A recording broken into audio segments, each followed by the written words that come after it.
All right, so I am here at the Vive virtual Vive ecosystem conference. Some very cool VR luminaries from around the globe are here with me in the audience. Uh, and I got to even kind of paint my face. You can't see it right now, unfortunately. Wonder if I can actually show. Not sure. No, can't really show what I look like, but I was able to just take an image of my face and transpose it onto myself, so I kind of look like myself. Uh, we're waiting for one of the speakers to take the stage. This is the Vive Amphitheater, and we're in San Francisco, as you can see. Um, I'm kind of excited about this. This is the first conference I've attended in VR. Let's see what transpires. I'm going to go ahead and mute myself and get into the main program.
Exact same experience, even if you weren't.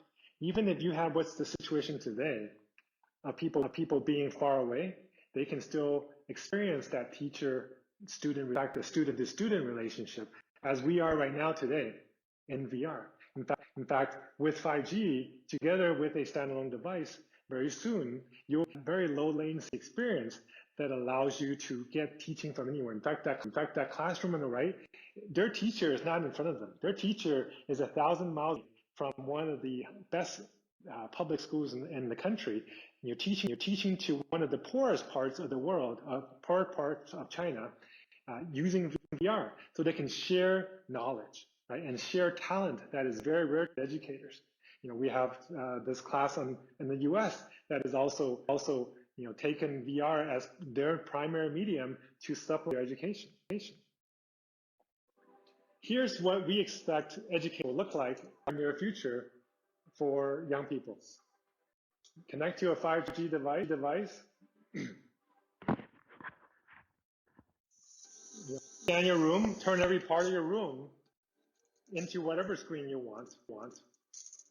You know, kids will want to play games and entertain, of course. They can into a dungeon, bring in monsters and goblins.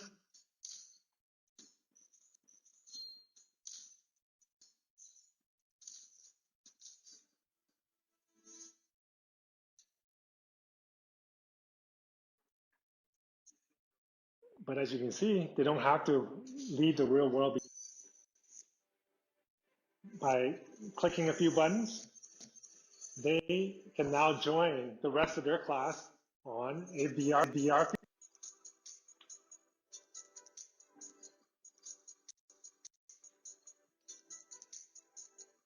Field trips are usually the fun of every class, but now they can do this every day. And they can do things that adults can't do. To go into an ancient room and explore it as if you were there. So that is the future of education. Now, educating isn't just about kids. We're going to have to train and retrain a lot of people in the world going forward. One, because of jobs that are going to be displaced in the service and travel and other sectors because of what's happening with the virus today. And then also another hundreds of millions that will be displaced because that's coming in the near future. We're going to need to teach people, adults, how to do new jobs, find them new ways to contribute to society. You know, whether you're a pilot, or in this case, actually, we thank one of our moderators for a panel today. He's learning how to drive a forklift for a warehouse. You know, we have some of our McLaren here being used in the largest tier driver training course or school in the world. They graduate 200,000 drivers, and every one of them are using VR so they can deal with situations see in the real world. And of course, we have Rolls-Royce using it for their engine design and manufacturing. Now, beyond just training, just daily work. Now, beyond just training, just our daily work. You know, these are actual pictures that I have experienced myself personally using VR to do. You know, the left, I was telling you about, we use VR to do our planning for this meeting. You know, a week ago or a month ago, we used VR to present to educators that were across the world. You know, I used VR to do an interview with a reporter that was also across the world. And you know, one of our other panelists today from NVIDIA, they have this product called the holodeck that allows engineers to work together in high fidelity, real designs that are being designed for production. That level of quality and interacting with anybody around the world to do the design changes and the reviews. So I wanted to also share another good news with you. I know you spent the last hour or so in the Engage. I hope you enjoyed it. We've really enjoyed working with the Engage team. So I wanted to share the good news is that going forward, HTC Vive will be a distributor for the Engage platform. Thank you, Dave. You and your team are great. And in China region, we will be the exclusive distributor and reseller. So if you guys are interested in having a event like what you're experiencing today, Engage and HTC is part of the solution you guys should definitely consider. So as you can see, it's put together a very full support system for the ecosystem.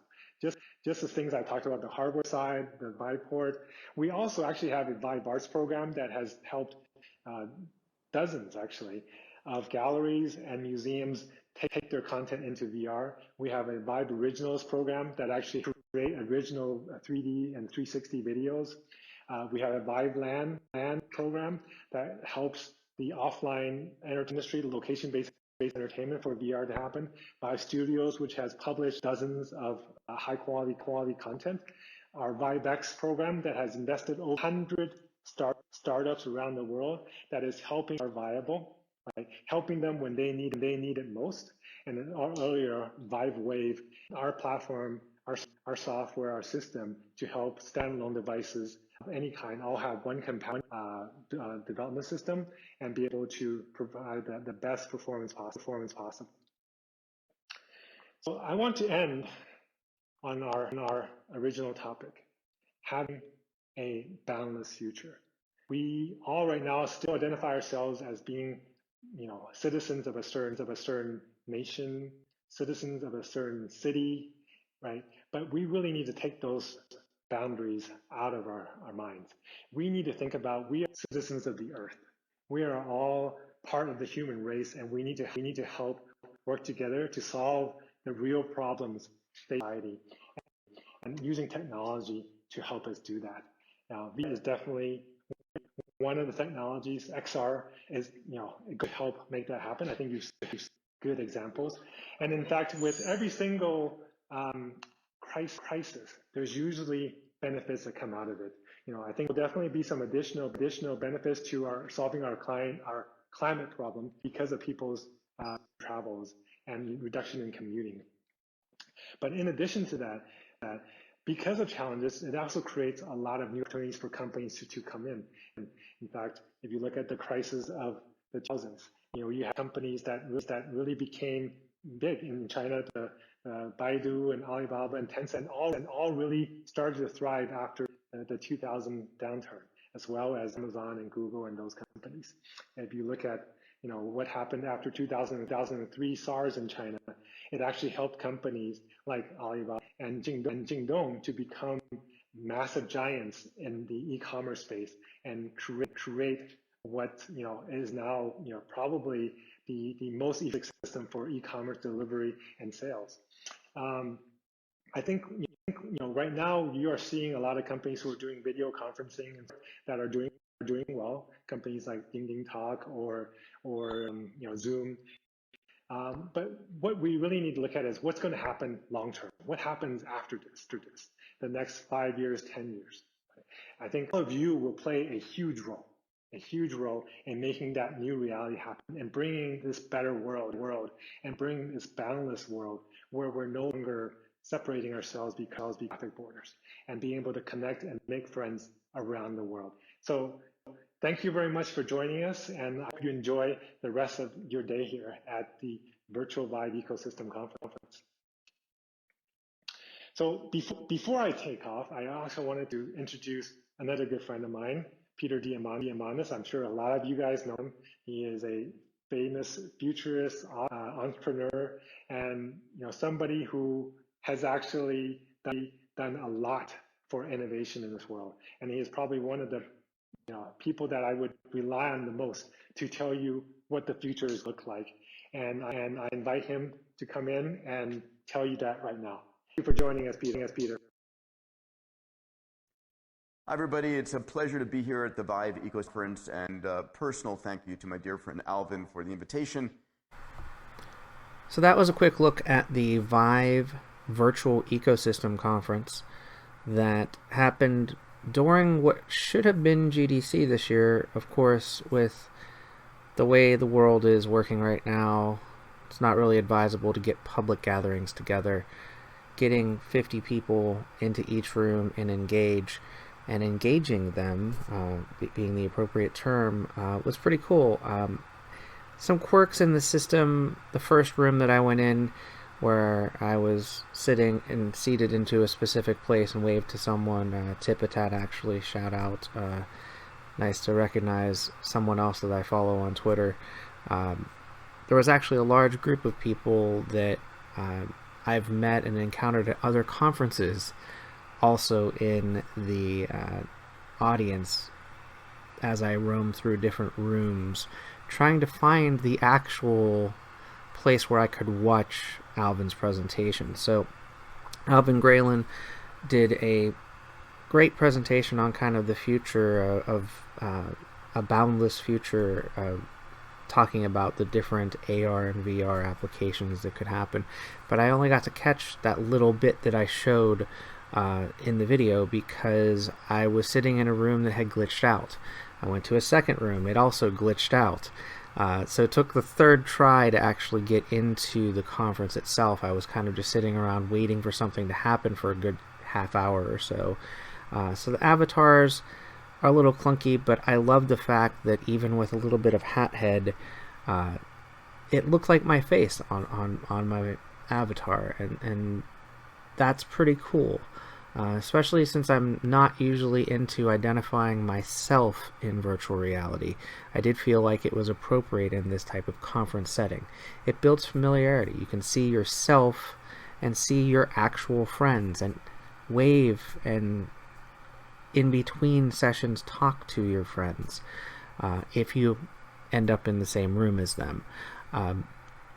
It was great to see the turnout. There were probably 300 people in the rooms, in the English-speaking rooms, at the time that I was attending. I was attending right as the conference itself started, and I did only stay for a brief portion of that first session because it was a little clunky, like I said, but it was very cool to be able to be a part of that experience.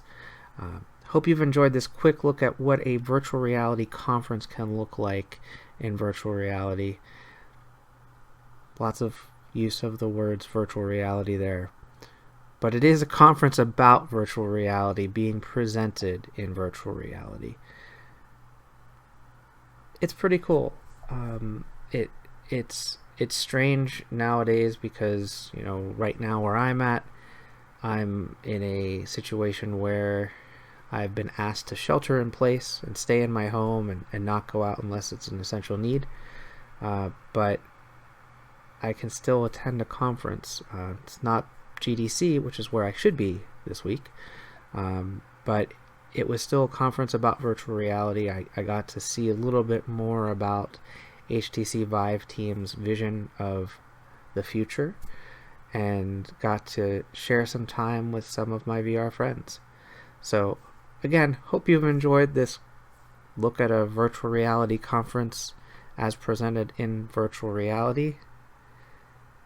Till next time, get out there and enjoy some VR for yourself. Stay safe, and thanks for watching.